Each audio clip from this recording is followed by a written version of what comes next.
Dear learners, in this video, we just discuss about the cookies for state management inside the ASP.NET. So first we discuss what is meant by cookie. So cookie is nothing but it is a textual information stored inside the browser. So we can store the username, password as a cookie inside the browser so that no need to write the particular username and password again and again. So we can use any browser, for example Google Chrome, Firefox, for storing the cookies. So here either we can store the data into the cookies or we can extract the data from the cookies.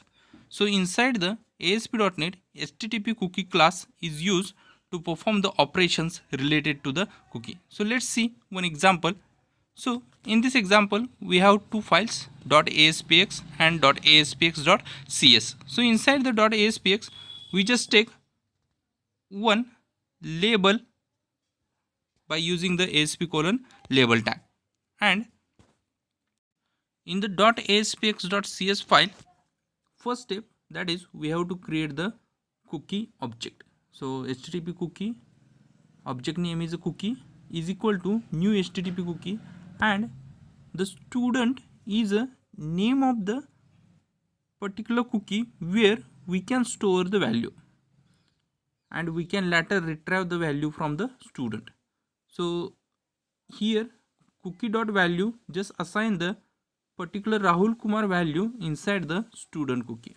So Rahul Kumar is a value, student is a name for the cookie. So cookie are always stored in the name value pair, and we can add this particular cookie into the browser by using the response.cookies.add.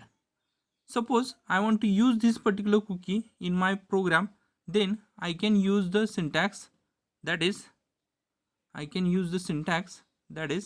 response.cookies in bracket the name of the cookie, that is student dot value, that is the Rahul Kumar. So Rahul Kumar I just store into the variable, and that variable value that can be set to the label for the display. So in this way we can use the cookie